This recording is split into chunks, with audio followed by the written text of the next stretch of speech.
Dynamite! Fire! Fire! It's episode 107. Should I say fire and water? Because there's a hurricane coming towards Florida. And that's exactly where my parents just drove down to. What? Yeah. They could have stayed in Missouri. It's perfectly lovely. 75 and sunny. Could have golfed, gone out to the farm, anything they wanted. No, it's like some secret siren blew off in their brains that none of us heard, and they just peeled out of the driveway. And, you know, I keep calling down there. Do you guys understand? My mom goes, well, the drive down was great because there was no traffic. I said, how about on the other side of the road? Did you see any cars? Did you see any evacuation zones? I mean, they're not physically close to the beach, but if you lose power, sucky suck time. It's just going to be so hot, and then your food's going to go bad, and, you know, all of the things. But they'll call you for a plane. Yeah. Your mother and I together have 384 miles on Delta. Now, how far can that get us? Right to where you're sitting, Dad. That's how far. What if we bought some miles? No. Now, how much is it across country? 15 or 20? Well, when was it 15? Even I don't remember 15,000 getting you a round trip ticket. So we're going to keep an eye on Hurricane Ian. I just read, this is what makes me, I talked to him. It's just going to be a thunderstorm. They're over-exaggerating. Jesus Christ. There's no reason to panic. Well, this is what, I'm just going to read it because it made me laugh out loud. This is, Ian has undergone rapid intensification. It's more as expected. The National Hurricane said it's increasing faster than any other previous tropical storm. Ever. And the Tampa forecaster said Ian could be something we haven't seen in our lifetime. Well, you should definitely drive down there, right, Dad. The Weather Channel's in rare form, though. They're loving it. The nerds are fired up. And I'm fired up to watch the nerds be fired up because they don't get a lot of limelight. They don't get a lot of glory, and they should. Yeah. First off, what are we drinking? Two things.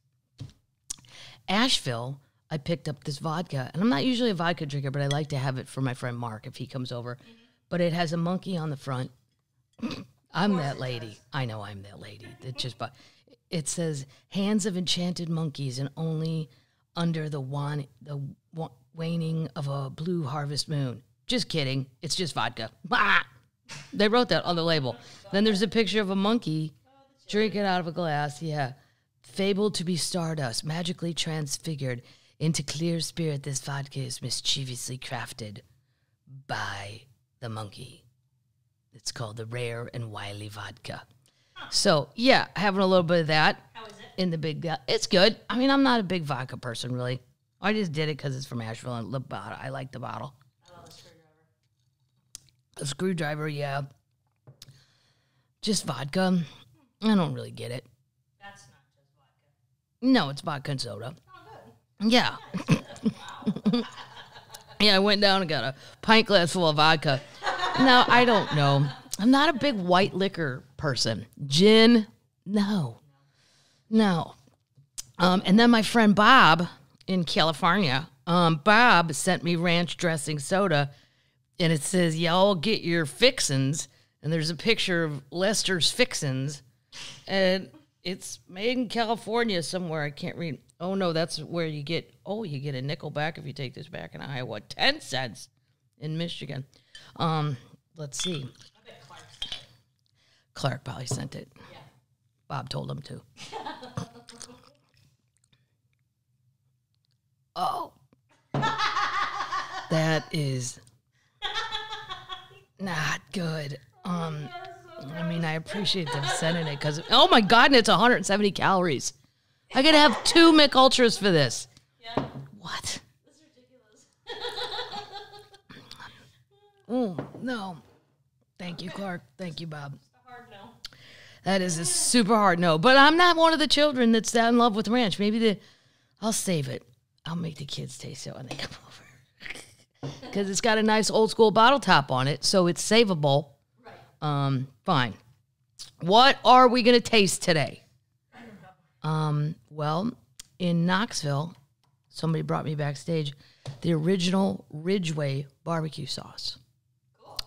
Now, as you all, oh look, it's in a mason jar, a real one too. Of course it is. Well, then you get to save that, use it for something else. How great is that? Good for them. It's good. Yep. Sweet and smoky. Yeah. If you mix this with vinegar, you have the perfect sweet and smoky vinegar. Yes. I like it though. Nice. That'd be really good on hamburgers. It's like a hamburger thing. Did you get barbecue in Carolina? I got barbecue in Asheville, North Carolina. I most certainly did. I went to Luella's, which there was something else I had from Luella's. My pint glass. Yeah. I don't know what that Green Man thing on there is, but Luella's is they have great barbecue pork. Mm-hmm. Hush puppies. Their hush puppies are perfect. And they have spicy vinegar coleslaw.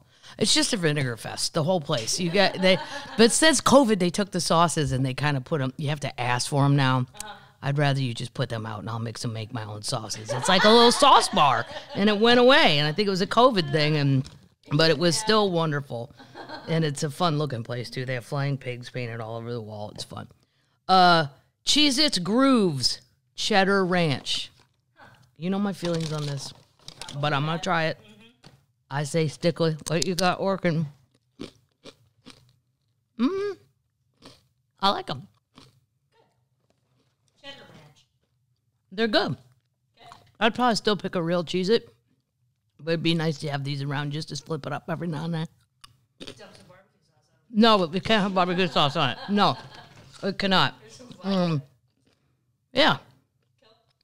Cool. So, before we get to it, I was in Chattanooga.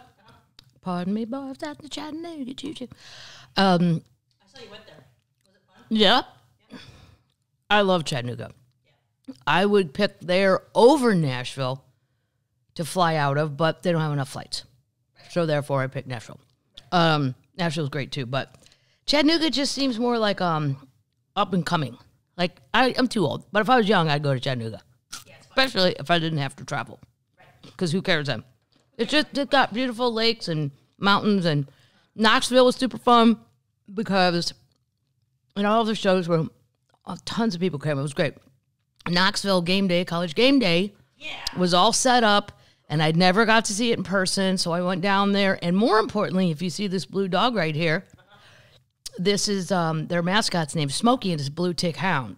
And when my dad used to go hunting, the guy who owned the land next to us up in Hannibal, Missouri, he had pens of blue tick hounds. And as a child, beagles and blue ticks. And to this day, I don't know which one I would pick more. I love them both. But I saw the real Smokey, the dog.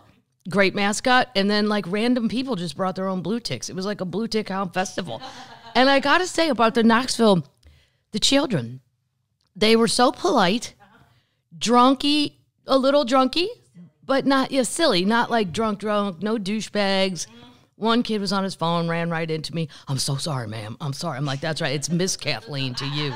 I like that Southern politeness. Yeah, I could get on board. I mean, I have to be a Mizzou fan. Which, after Pat last weekend, you might want to just stab yourself in the goddamn face. But these are my backup. That's my backup team. Yeah, Tennessee Volunteers. Cool. Yeah. Vanderbilt's the rich kids, I think. I'm going to go with the poor people. Well, none of them are poor. You know what I decided to? My parents did not pay for my college. I didn't go away for college. I paid for it and drove and, I didn't have the college experience that these young kids are having. Or that even some of my siblings had, the younger ones. Spoiled. I think when I retire, I'm going to go back to college. Because I just want the fun part. Yeah, I mean, I'm not going to go party with the children, but I'm going to go to the football games. And no, I'm not going to go to any classes. I mean, unless it's something that interests me. I'm just going to live on campus and see what it's like to just roll around with no job. And... I'll be paying for it myself still, but at least it'll feel like, and then maybe I'll just go on Tuesdays, get a little dorm room or something. I think it'd be hilarious. Go eat in their cafeteria. What do y'all got going on in here? I mean, they had an Apple store in the student center there. I mean, might be fun. You'd have to find. I'd have to find some people my own age. I want to hang out with 20-somethings when I would end up being 65 or whatever. But Why don't you just get an apartment on campus and go to football games? Yeah, I could do that. But I mean, I just like the idea that I'm just walking around with a backpack and a pillow. And then Asheville, I love Asheville, but there's a hippie element up there. There's a lot of what I would call the children just walking around town in blankets. I don't know what happened. I don't know. I mean, I love Asheville, but there's that element where I think they thought there was some utopia up there. And then it didn't work out. And then you see some of them walking down the mountain, and you're like, oh, sad times. Like, that didn't work at all. But it's an awesome place to visit, and the leaves are starting to change. I'm going to go back in a month just to see it. I'm going to make the drive from Nashville to the top of Asheville. Yeah. Easy drive. Cool. Yeah. All right. Crowd was good? The crowds were great. Yep. Everybody was super fun. A couple Marines brought me a golf towel. I'll tell you who that was, and a golf ball marker. Tabitha and Kathy. Kathy, you're USMC and USN fans. Cool. Yeah. Great. That was nice. Michael Palisak was the opener. He's always funny. It's good to see him. And there you have it. Next up would be Rochester, Ithaca, and Wilkes-Barre. I think people are telling me Barry. I don't know. People say different things on Twitter. Anyway, moving on. What are you doing This week, for my birthday, I'm going to the Cardinal game because I want to see Yachty. And Albert. And Albert, because Albert's still out there crushing it. And Adam Wainwright, I think he's pitching, which usually means we'll need to score at least 27 runs to win to cover whatever he does. Oh my God. I know, I like the guy, but come on. Anyway, moving on. Queen news. Yep. Queen Stevie. She recorded that song. I'm going to try to sing it like her. Stop, baby, what's that sound? Everybody look what's going down. Something's happening here. What it is ain't exactly clear. I don't even really like that song. I never did. But she, good for her. She has wonderful penmanship. I took this off Instagram. Very good penmanship. I'm so excited to release my new song this Friday. It's called For What It's Worth, and it was written by Stephen Stills in 1966. It meant something to me then, and it means, it would mean something in the 60s where you're like, stop, baby, what's that sound? Everybody look what's just going down. The words are like, something's happening here. It's all very Lewis. It means something to me now. I always wanted to interpret it through the eyes of a woman, and it seems like today, in the times that we live in, that it has a lot to say. I can't wait for you to hear it. She sings it well. I don't understand how it has any reflection with things. I don't know. You could interpret it a million ways. It's very vague, but that's okay. Good for Stevie. If that's what you want to do, you're rich. You go re-record any songs you want to. What do you care? Oh, and Dolly, look what came. I don't have a dog, so I bought these for my friends. Dolly outfits for your dog. Oh. They finally showed up. This one says Dolly Parton and the Mighty Fine Band, and it's a picture of Dolly with butterfly, light blue, maybe for fall or springtime. Here's a little bit more winter for your little tiny dog. Dogs 10 to 15 pounds. In a world full of Dollies, in a world full of Jolenes, be a Dolly. Oh. Depending on the behavior of my parents' dog, it may or may not get one. It hasn't been good lately, and it's been bad in other places, not just this house. Other places, I'm getting bad reports. But they'll never. 10 5-pound Yorkie dominates the whole goddamn family. Update! Oh, this is so great. Sarah Paulson, she's going to play the big-haired cult leader, Gwen Shamblin, in an HBO thing. Yep. It's the adaptation of The Way Down, God, Greed, and the Cult of Gwen Shamblin. She's set to play And this is the diet coach turned cult leader. You know, we already watched it on this podcast. If you haven't watched it, I would suggest you go watch it. It's fascinating. So whoever wrote it said, "Here's hoping to the wig budget is high. Lord knows to capture the spectacle that was Gwen Shamblin's hair." Wow.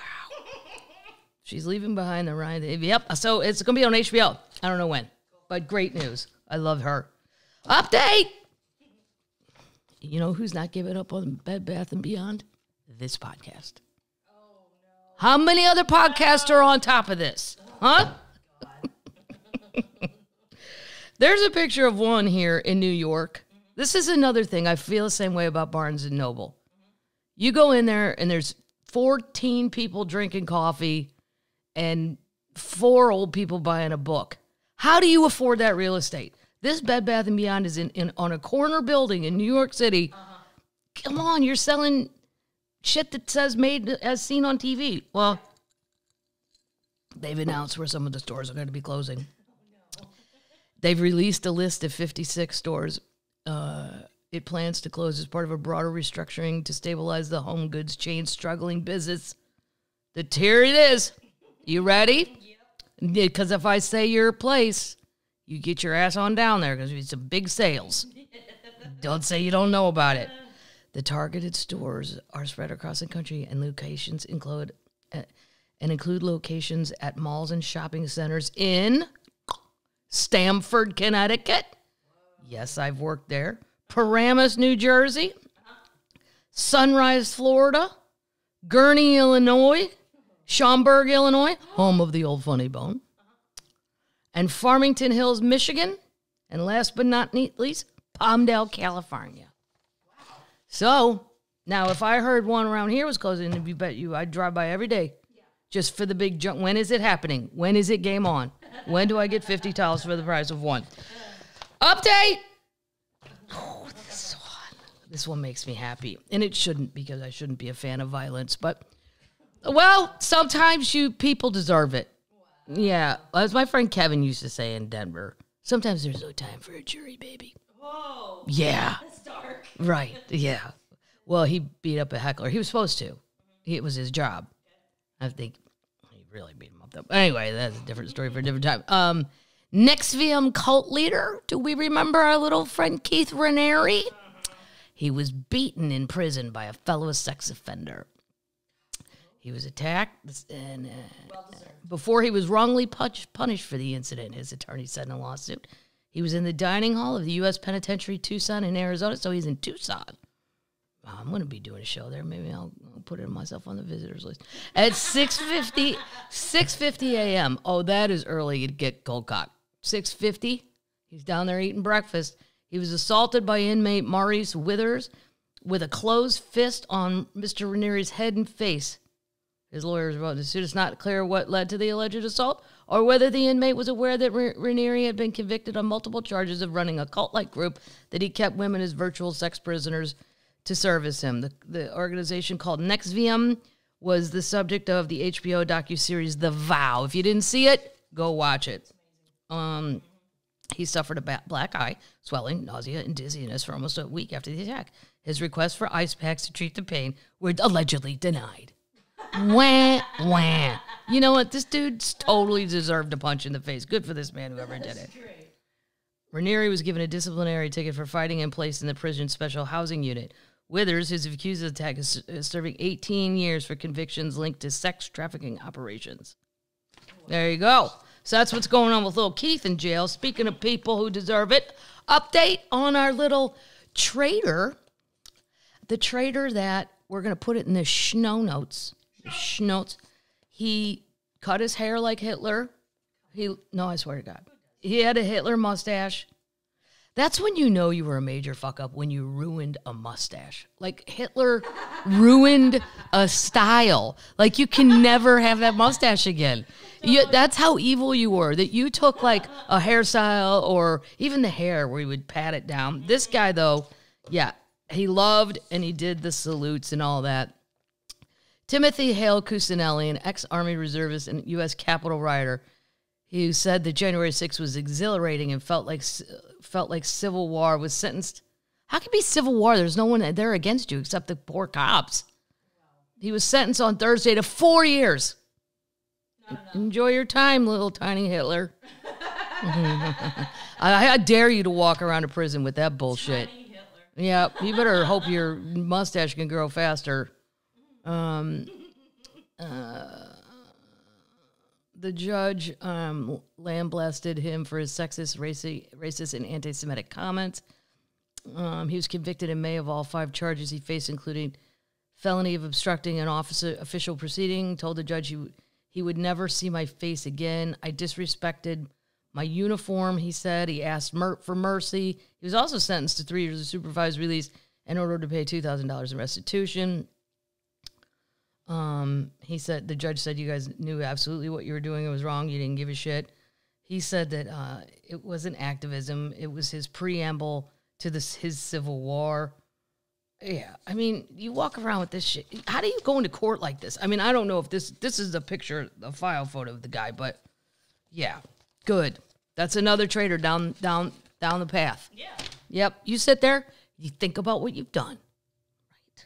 Now, this isn't an update, but this has got to be about what we're watching. And I haven't done that in a while because, I don't know, just so many other things have popped up. But 2 things. You're going to have to Google this, Paddle. Relentless. Was that, I don't remember if that was on Amazon Prime or Netflix. I think Amazon Prime. Discovery Plus. Wow, way outside the box.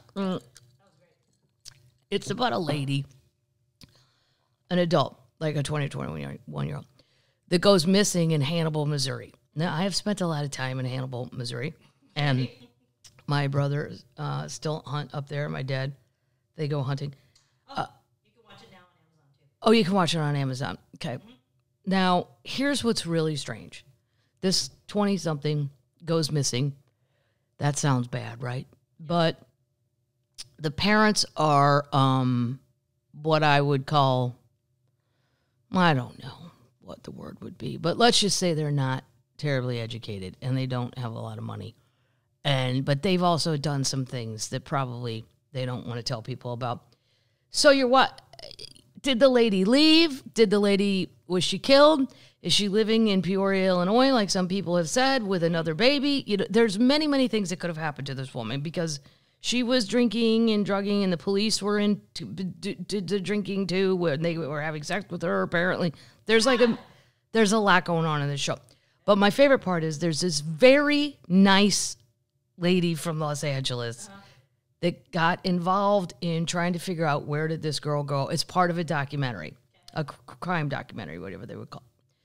And 11 years she put in. It started out as just, hey, what happened to this kid? Well, but then she doesn't understand, like, the middle, what I would call hillbilly people. Because, like, the parents, I think it's the stepdad. I don't even remember at this point. I don't know. Husband number 1, wife number 4, whatever. It took her till about 4 episodes to where she looked at the camera and she said, I don't know if I can believe everything these people are telling me. Oh my God. I could have told you the minute you sat down with them. These 2 got a lot of bullshit they are not being upfront about. And I don't know what. I'm not saying they're responsible. I'm just saying do not take their word on the surface for what it says. Go check it and then regroup. And she spends 11 years. And I'm not going to tell you if they find her or not. You got to go watch it. Or you can Google it. But it was well worth it. Well, we don't really know what happened to her. I tend to think that this one guy in the thing that they said maybe killed her. Oh, really? Yeah. Yeah, but nobody wants to really pay attention to that guy. Now, here's another thing. Mantateo. Is that 30 for 30 or Untold? Untold. It's Untold. It's Untold. He was the guy, the football player. It's on Netflix. That got catfished in college by the fake girlfriend that was really a guy. And for those of you who don't follow college football, he was supposed to go out super high in the draft, and that means you make more money and compared to lower in the draft. And all this crap came out about his girlfriend being fake, and then they said his girlfriend died, and all the sports channels were covering all of this, going, this is tragic, and then they found out none of it was true. This person didn't even exist, and then they were like, it's a dude, so then they're like, is he gay? Right. His draft rankings, and on top of it, he's a Hawaiian Mormon. I mean, so much going on. I don't even, I wish I could have watched it with my parents. Now, are you telling me I could put a fake photo on the John Madigan Facebook page and pretend I was a lady? Yes, Dad. You sure enough can. Because I think his parents, it's a fascinating story, and I do feel really bad for the guy. I do think it was a little more than weird that he never really met this, what he thought was a woman, right, and it was a dude. And the dude that did it, I don't think he feels one bit bad. No. That's the shocking part. No. I'd keep following that guy for the next story. Now he's like a Polynesian dancer. And he moved back to somewhere, the Philippines or Tahiti or something. It was just like, have you ever seen the show Catfished? I love it. I like it when, especially, I don't know if I'm just getting ready and don't really need to focus, because it's unbelievable how long people will go online in a relationship without ever needing proof that this is real. Right. But then I think maybe that's the children. They're more trusting. They don't need physical contact, like ever? No. Probably not. No. Yeah. Yeah. It's always hot. Well, I would recommend watching this show, but it does make you wonder what, if anything, online is real anymore. Now I know I sound like my mother, but I don't know. I don't trust the online people shit. I trust what I read, some of it, not all of it. Anyway, and then I'm going to recommend this one. Well, I've started the Dahmer one. Oh, I haven't started that. Oh, my God.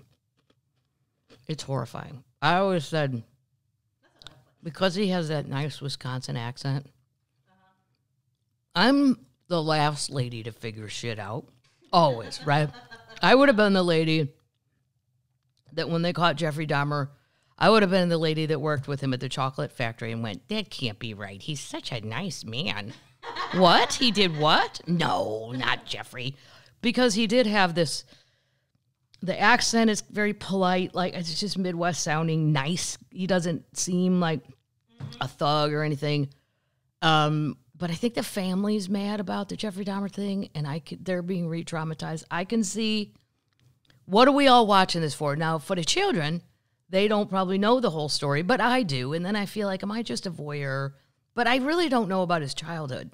And we're going into episode 2, but I could probably Google that without watching it. But the dude that plays Jeffrey Dahmer, I mean, if we're just going to say we went ahead and did it anyway, he should get like every Emmy. He's from Evan Peters. He's from the Ryan Murphy things.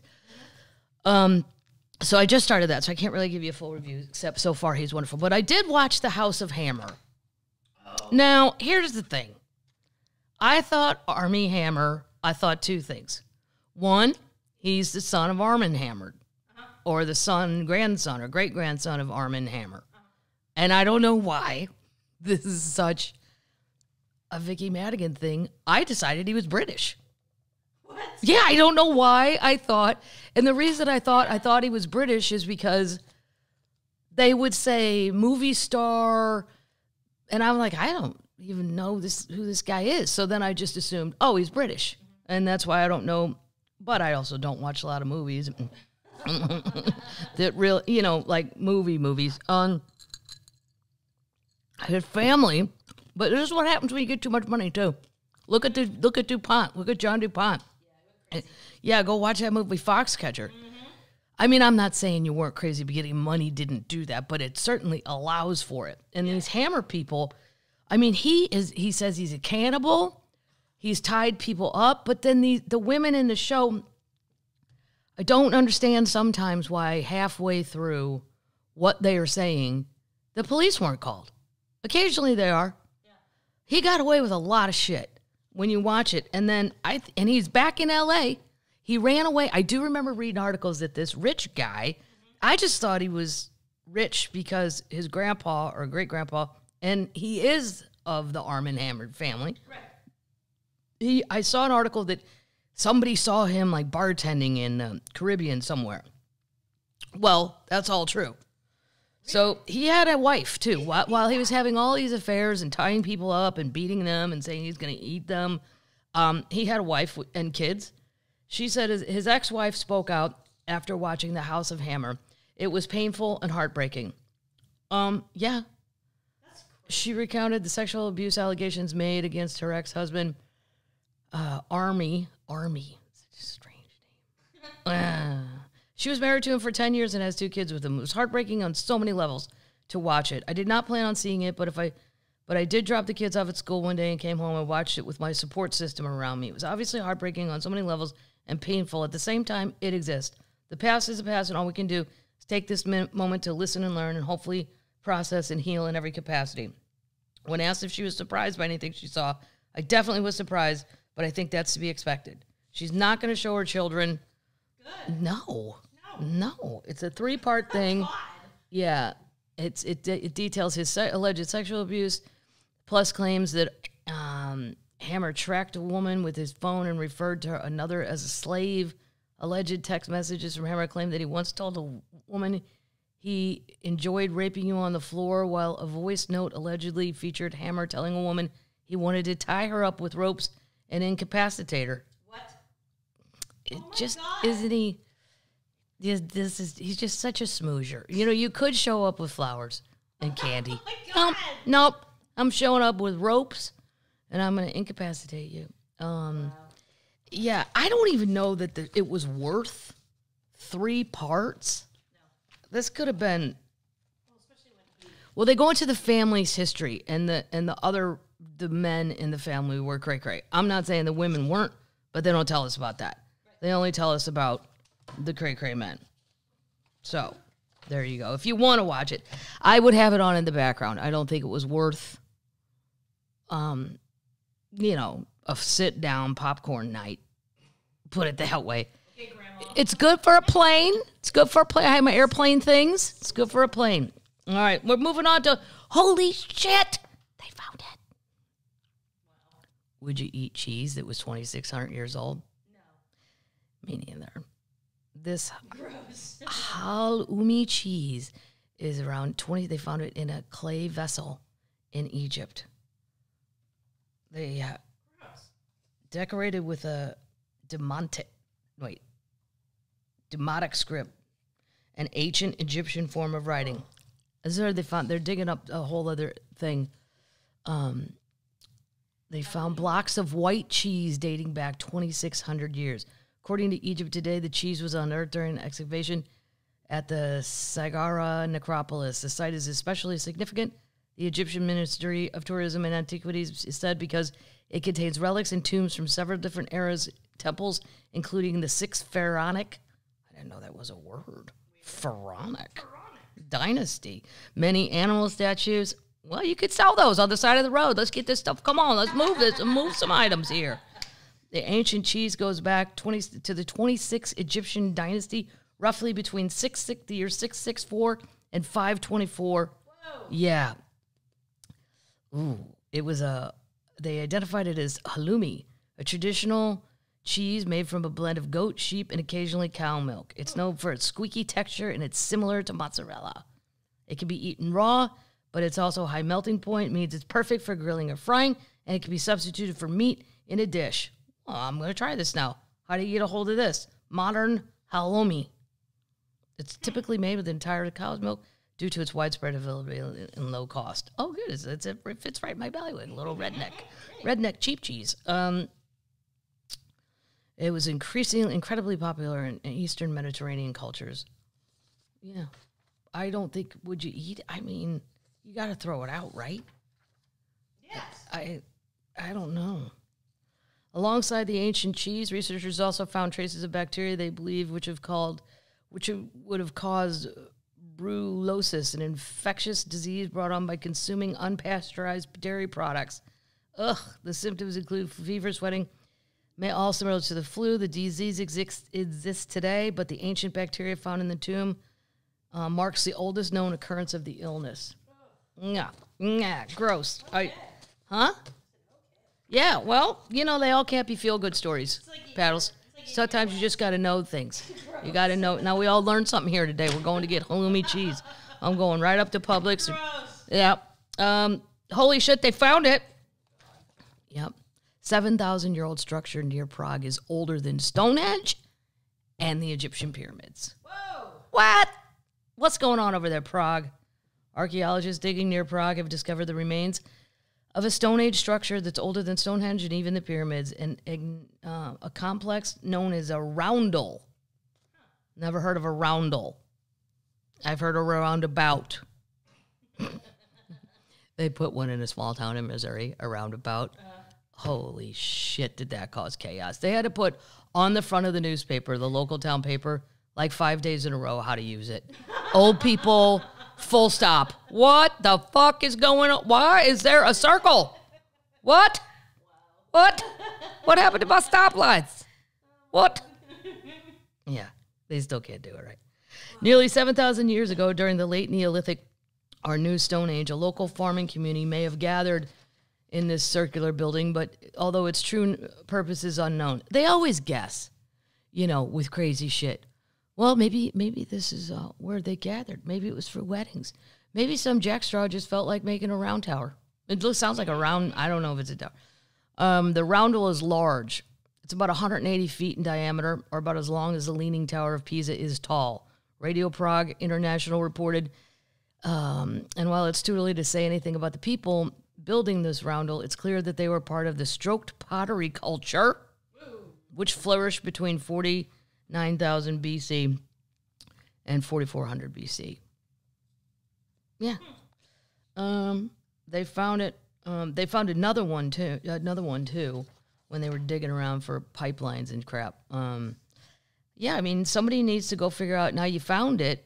I'll show you a picture of it in the show notes. I don't really know. That roundels were not well-known ancient features until a few decades ago, when aerial and drone footage became a key part of the archaeological toolkit.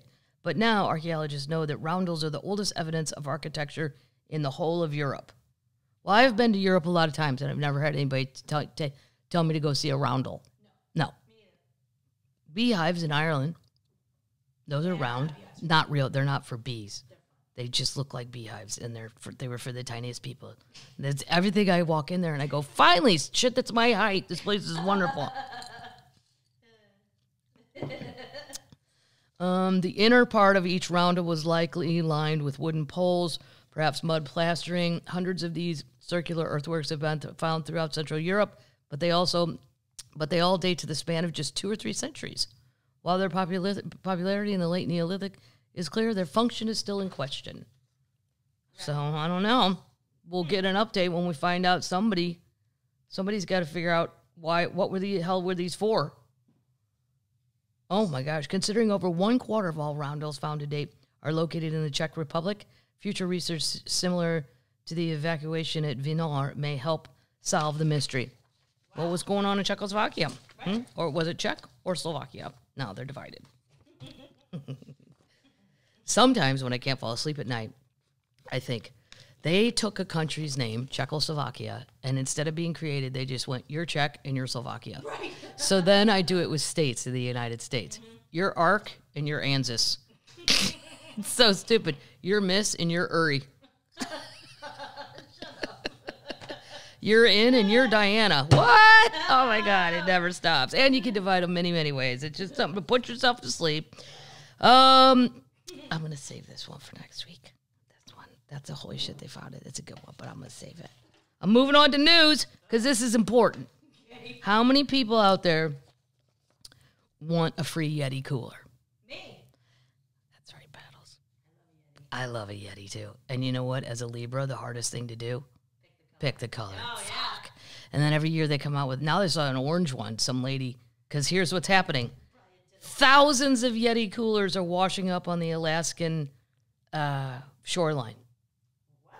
A cargo ship. A shit ton of them fell off. and now they're free floating. And nothing will happen to them. I mean, even if they hit a rock, they're so sturdy. I wish they weren't as heavy, but I do understand that's part of the reason they work so good. Yeti's average size coolers went up to $800, but you can grab one for free with this accidental deal. And by the way, this is how good they work. If I have, let's say you had people over on Friday and put the Yeti out, even in the heat of the summer, there's still ice in that on Sunday. Yeah. And they're the coldest beers floating in a tri-state area. Guarantee it. Guarantee it. Cooler connoisseurs rejoice. Thousands of pricey Yeti coolers are washing up on the shores of Alaska after a cargo ship unintentionally sent a few cases overboard. Oh my God. Yeah, they now residents of the last frontier, Alaska, are setting off on foot, and in some case, taking flight to scout out a free cooler on their own. Their enthusiastic efforts are understandable because the coolers aren't cheap. Average one is $800, while the most expensive one costs a whooping $1,500. I wonder which one that is. The one with wheels? Yeah, the big guy. It's like 64, I think it's called. Even if these icing containers were cheap, who doesn't love free stuff? Not to mention the fact that in addition to bragging rights, you can also feel self-righteous about clearing the beaches of plastic waste. It's a win-win. These bougie beverage boxes are going fast. One astute cooler spotter reportedly grabbed 20 of them. Whoa! Why would they need so many? Who knows? Well, you give them away. Give them as presents. Just put them on people's porches like Santa Claus. You're Yeti Claus. You're Yeti Claus. Only one can hope they have a Robin Hood-like plan to distribute their wealth and good fortune evenly. Yes. Also, alas, there are still a ton of coolers out there. So get in a car or hop on a flight and get going. This deal is only limited for a limited time while it's supply size. But don't take our word for it. Look at the photographic evidence below. We'll post a picture. There's a girl that found an orange one, and it's the size I like. It's a smaller guy. And now I've never seen that orange, and now I want that. Oh, I have one. I don't need to get a new one just because of color. That's just me being a little tiny, spoiled, rotten brat. Here's a little update. Although I could use a smaller one for the car ride sometimes. It doesn't weigh 900 pounds. Yeah, that's the only drawback. Because even the one with wheels, okay, I can get it down to the boat, but how am I going to get into the boat now? Right. You know? It's deceiving. This was truly an update, but I missed it as an update. I'm just going to tell you, because you guys know how much I love Mark Zuckerberg. You love him. He had $71 billion of wealth wiped out. What? Mm-hmm. It's because of Meta, because of the metaverse. Oh. His pivot has cost him dearly in the real world. Yeah, well, why don't you make fake money in your metaverse and you can claim that? Even in a rough year for just about every U.S. tech titan, the wealth it raised from chief executive officer of Meta Platforms stands out. His fortune has been cut in half and then some, dropping by $71 billion this year so far. Wow. The most among the ultra-rich tracked by the Bloomberg Billionaires Index. At $55.9 billion, his net worth ranks 20th among global billionaires.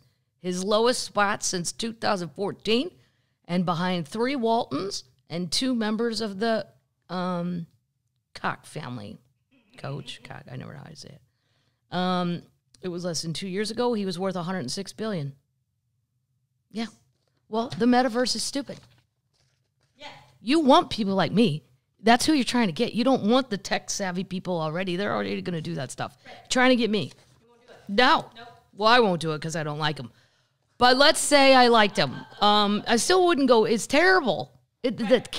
Everything about it. Go try it if you don't believe me. Right. Yes, I swear to God. Did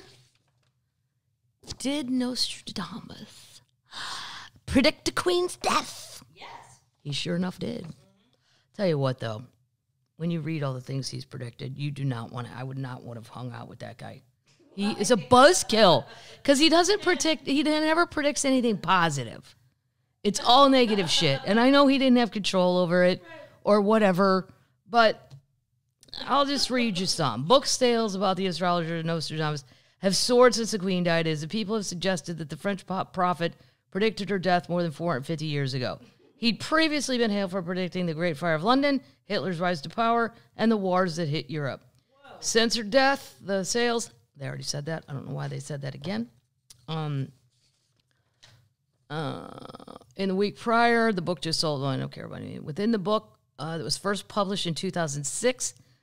But see, this is how you interpret his quadrants. And I've seen the quadrants, and they're in French, and I can't read. I can read some French, but not that good of French. Then they put the English translation next to it. Right. It's all very vague. It's like, he with the red hair and the short leg. Well, that's pretty specific, I guess, if he had a short leg. But he with the red hair in the wind. I don't know. I mean, I do believe these people see this shit, but within the book, it was published in, that's the big book that was published in 2006. Reading interprets one quatrain as saying Queen Elizabeth will die circa 22 at the age of around 96. Oh, bingo. Boom. Nailed it. Yep. The increased sales have grown since extracts went viral on social media. Prior to her death, there were suggestions that Nostradamus had even predicted the war in Ukraine, with vague suggestions that France might even face a threat from the east. This is what he wrote. It said, blue head shall white head harm in such degree, as France is both good to both shall error amount. What? Yeah, I don't understand that. Blue head and white head, that's their flag. Yeah. I mean, this is like a ridiculous puzzle. We're never going to know the answer. Maybe it's old people. Blue hair and white hair. Some expert suggested it could be referring to a third world war that could take place within the next few years. Yeah, I don't think Putin's bluffing. I think there's something wrong with him. I think he's sick, and I think he will just do about anything. There's 942 forecasts in the form of quatrains, or quatrains, however you want to say it. Coined the prophet of doom. No shit. You do not want to go have a beer with this guy. Hey, do you know what's going to happen next week? Shut up. No, I don't want to know. He was inspired by biblical texts and his own experiences of the plague, which predictions focused on famine and sorrow. More than 400 years after his book, his work remains popular. He predicted climate change, but again, he said that soaring temperatures would half-cook fish in the sea. All right. That's climate change. He suggested eventually the human race will not see rain for 40 years. Well, they're going to see it this week in Jack and Vicky's backyard. And when it finally does, there will be great floods that will devastate nations. But see, I think he could say, look at the flooding in Nova Scotia from Hurricane Fiona. I mean, I don't know. I feel like we've always had floods. We've always had fire. Is it getting worse? Yes, I do agree with that. But it wouldn't be that hard to predict that. I can tell you that. Right. I'm not knocking Nostradamus. He did a very... You kind of are. No, I'm just saying it's too vague in the interpreters. Like I could say... I see fire in the west. Yeah, all that shit in California is going to burn up. Fire! Half the golf course I used to play, I burnt down out there. I mean, it's just one thing after another. He wrote, because of the solar heat on the sea of, I don't know what, Eboia, the fishes half cooked, the inhabitants will come to cut them when the biscuit will fail Rhodes and Genoa. What? I did not read that wrong. Then he had another one. For 40 years, the rainbow will not be seen. For 40 years, it will be seen every day. The dry earth will grow more parched, and then there will be floods when it is seen. Good times, buddy. Oh, we're also going to get hit by an asteroid causing mass death, but he doesn't say exactly when. I don't know. But he did say this stuff about the Queen, and he got the years right. That's pretty specific. Yeah. Yeah. Yeah, maybe I'll go look some more up. I'll get the book for you. Yeah, maybe I'd like the book. I only saw parts of the book. Yeah. Here's a record. Michael Jordan jersey sold for over $10 million. $10 million. Nostradamus, did you predict that? No. I don't think so. No.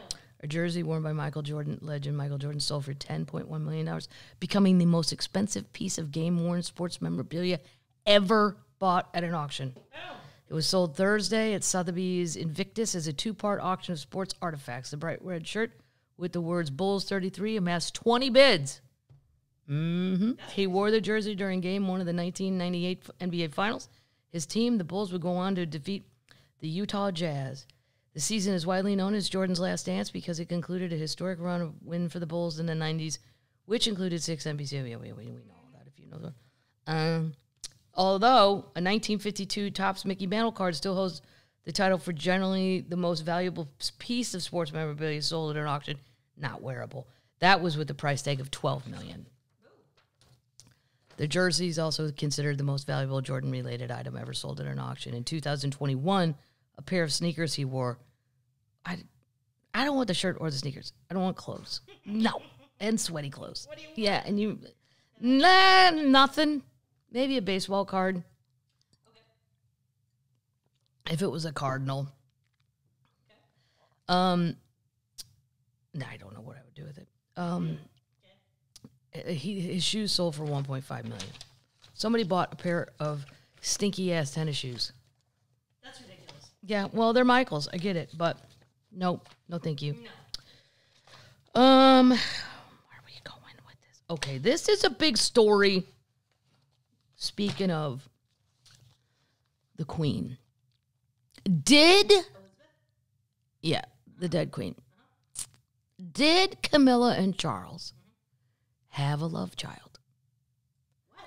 I know, but I've done a lot of research into it, and I think I believe this guy. He's in Australia. He's the right age. All he's asking for is a DNA test. His grandmother told him on her deathbed that she was the love child of Camilla and Charles, and that those people were not his real family, but they adopted him, and they loved him. He looks like them. That's unfortunate. Yeah, that is unfortunate. He's better looking. For more than 2 years, Simon Durante Day has been attracting attention because he claims to be the love child of the now King Charles III and Camilla. He doesn't seem crazy. There's an Australian 60 Minutes I still haven't had time to watch because I've been busy running around eating Luella's barbecue. Not doing enough homework. But the man said he was saddened to see the funeral procession learn of the death of his grandmother. So he is all in saying, that's my grandma. Wow. And he finds it shocking that William has been named the Prince of Wales and not him, who is supposed to be the true heir. Here we go. It's not hard to take Charles naming William as the Prince of Wales as anything other than a kick in the face. I don't want to feel that way, but I do. And I think Charles should give me an answer. Acknowledge me. He gives William a title like that. Well, where's my answer? Where's my DNA test? If you're not my father, prove you're not. He's got a point. And they were over there in Australia at this time, and there were no pictures seen of Camilla for about 9 months. And wait till I tell you the next thing. Okay. Wow. He's very sad. He's been, people are taking he has a normal job. He's not like a crazy person.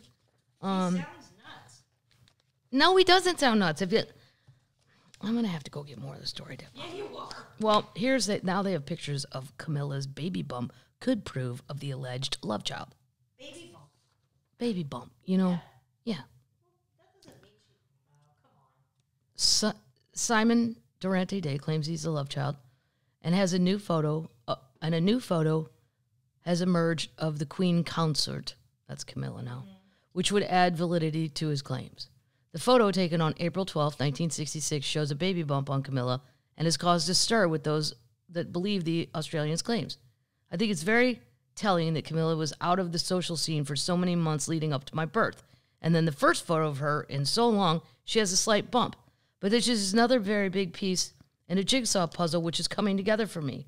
As I've always said, there isn't just one clue or one piece of proof. There's a lot of evidence. And when you put it all together, it makes for a pretty compelling argument. I want a DNA test, and I'm working with the courts to get one. I just want the truth to come out. Now, I will go for the next podcast and find out what his case is, and I'll lay it out for you. Great. And then you can decide. But here's a picture of Camilla, and she's got one of those, baby doll dresses on. If I would have had that on, I think my stomach would have looked like that, and that's not a baby bump. It's just unflattering. Right. It's just, she was very pretty when she was younger. I've never seen a picture of her young. My grandmother who worked for the Queen, the grandma worked for the Queen. told me outright that I was Camilla and Charles' son many, many times. I've been unable to find any photos of Camilla from the last months of 1965 or the beginning of 1966 when she would have been heavily pregnant with me. He's your age. He is my age. I'm just saying. Why would they hide a kid? Because Nobody hid kids. Everybody hid kids back then. No, just put them somewhere else and put them in private school. No, because he wasn't going to marry her. So? Everybody knew they were. No, because he's the king. He has to marry the perfect person and all this horse shit. And I don't know what her deal was. She might have been married to somebody else back then. I don't know. It was a baby, and it got given away. Whoa. Yep. Okay. Dropping that down. This guy. I don't believe him. You don't believe him? Nope. All right, well, I'm going to come next week prepared with a better case.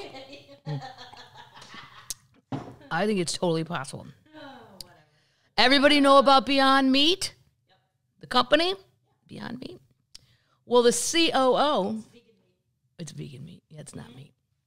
The COO, Doug Ramsey, was arrested for biting a man's nose off after an Arkansas college football game. Shut up. What the? Biting his nose off? Yeah. Wait till you hear what he did. Yeah. Whew. Beyond Meat Chief Operating Officer Doug Ramsey, he doesn't look nice in this picture. He looks very menacing. He was arrested this weekend after allegedly biting a man's nose in an Arkansas parking garage following a college football game. He's 53. They were in a parking lot. I'll tell you. Hang on. He was charged with terroristic threatening. He's 53 years old. And third-degree battery. And how about cannibalism? Third degree and he bit his nose off? Yep. Oh my God. He was booked in Washington County, Arkansas jail on Saturday evening. He was released on Sunday, according to the information page. He did not respond to a request from CNBC. The altercation happened in a parking garage near Donald Reynolds Razorback Stadium in Fayetteville. I've been to Fayetteville. It's a very cute town. My cousin Dewey went to college there, and then I did a show down there. It's adorable. So they went to the stadium after a university game. This happened in the parking garage. Ramsey allegedly punched through the back windshield of a Subaru after it made contact with the front tire of Ramsey's car. The Subaru owner, this is a little, usually people who have the Subarus are like Earth people. Yeah. The Subaru owner got out of his car, and Ramsey allegedly started punching him and bit his nose, ripping the flesh off of his nose. I don't even. Who does that? The victim and a witness also alleged that Ramsey told the Subaru owner he was going to kill him. Wow. The campus police declined to comment.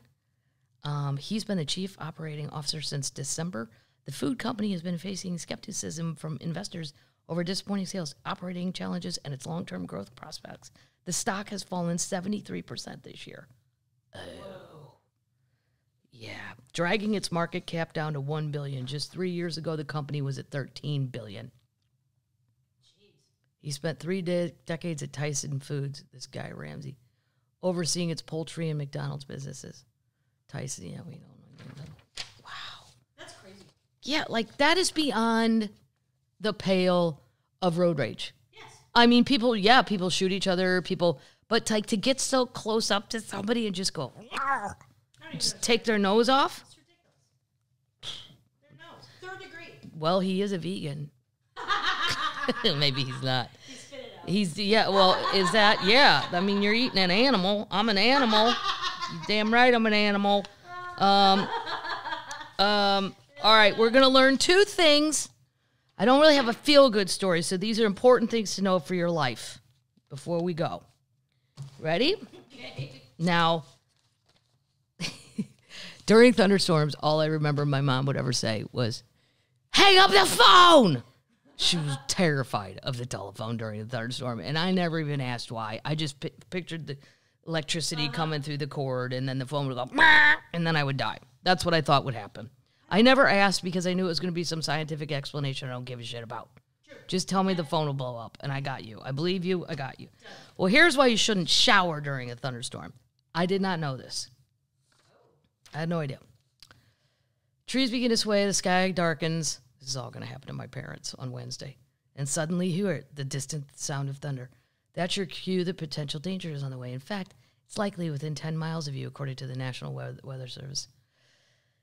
Yeah, I don't know. I think my Weather Channel app is a little psycho. Doesn't matter where I go in the United States. When I go to the weather thing, it just goes, there's a lightning strike within 10 miles. And it's just sunny out. Maybe they're confused with where I'm at. Anyway, don't ignore the thunder, because where there's thunder, there's lightning. And who taught us that? Stevie Nicks. And lightning can kill or maim you in ways you would least expect it. That includes when you are in the shower, tub, or even washing dishes. Lightning can travel through plumbing. It's best to avoid all water do not shower, bathe, wash dishes, or wash your hands. The risk of lightning traveling through plumbing might be less with plastic pipes and metal pipes. However, it's best to avoid any contact with plumbing and running water during a lightning storm to reduce your risk of being struck. That's not the only danger. Stay off porches and balconies, don't go near windows and doors, and do not lie down on concrete floors or lean against concrete walls. Well, a basement, I guess. Also, do not use anything connected to an electrical outlet, such as computers, or electronic equipment. Stay off corded phones. Yeah, that was my mom's one. I got my phone. Cell phones and cordless phones are safe. Cell phones are safe if they're not connected to an outlet through a charger. Wow. Yeah. I didn't know that. You can calculate distance between you and the lightning, but do it from a... See, I always wondered how you do that. Count the number of seconds between the flash of lightning and the sound of thunder, and then divide by 5. It's already too hard for me. Yeah. What if it was only 3 and I got to divide it by 5? You can't do that. It's negative then. Right. It's fractions. I'm out. Fractions. It's imperial. So with 5 seconds equaling 1 mile, oh my God, this is like kind of crap they would give me in like 5th grade. And I'd just go, you know what? Run. You heard thunder, you heard light. This is what you're supposed to do. Count the number of seconds between the flash of lightning and the sound of thunder, and then divide by 5. With 5 seconds equaling 1 mile, 15 seconds equaling 3 miles, and 0 seconds very close. That's too hard. Yeah. I'll just assume if there's thunder and lightning to go inside. Right? Exactly. Okay. Here's the last little something. Just a little piece of knowledge to float through life with. Doesn't really affect anything either which way. But I thought, you know what? My whole life I've never known this.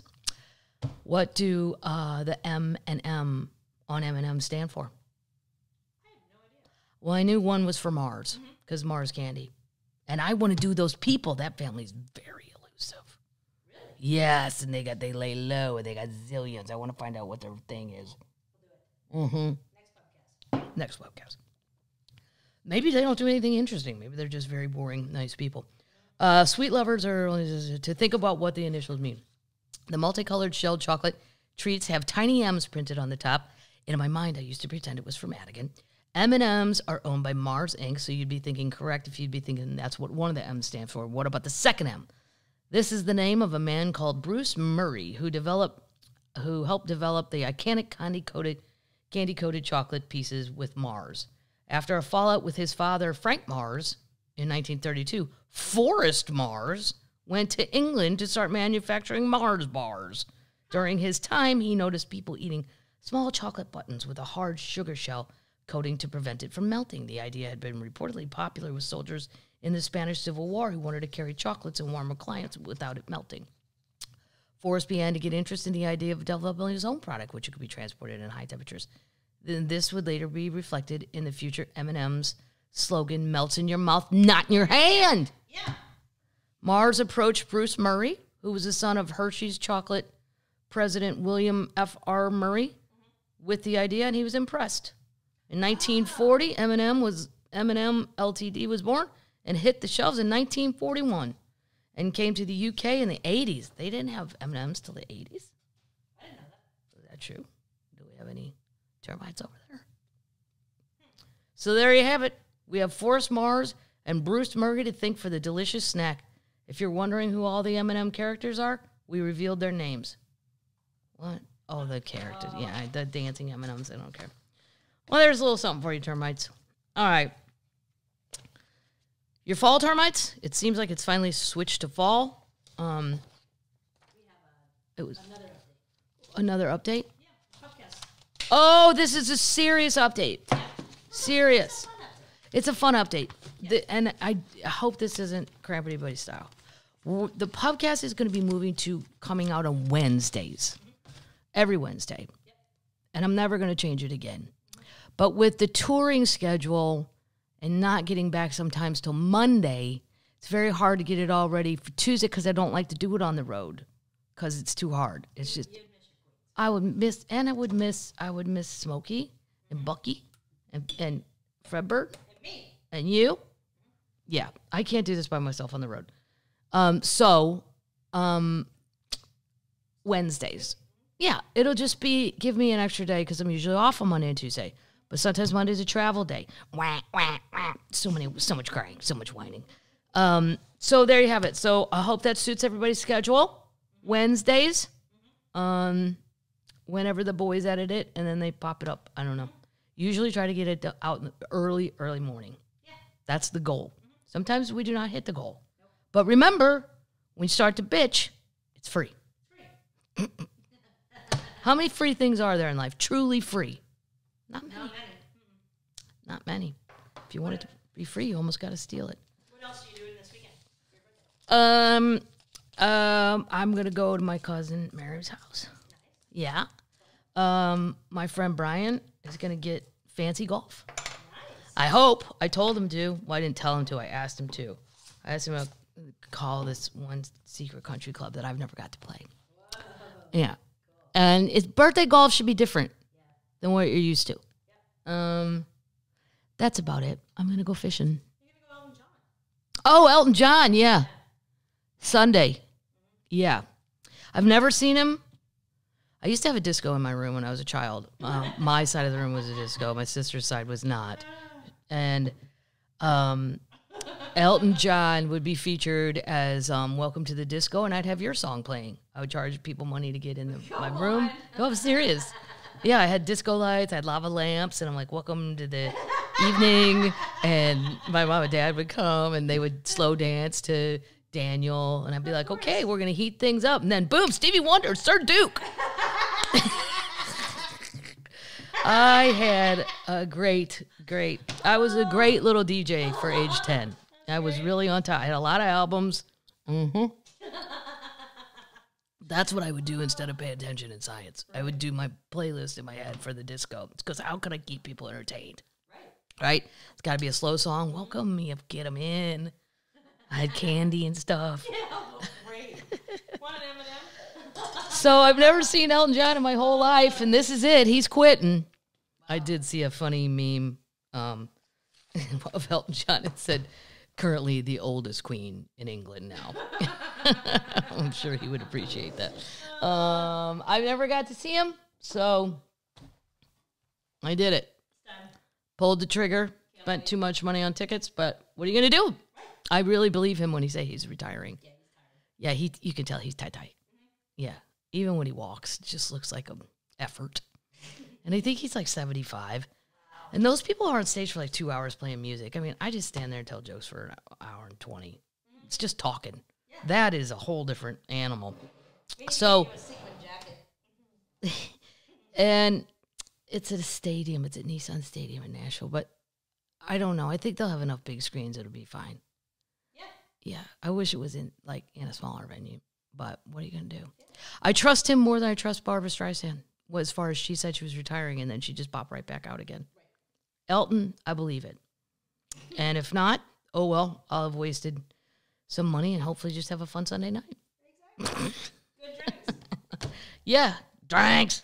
And then up to Rochester, Ithaca, Wilkes-Barre, and then after that, I don't remember. It's on the website.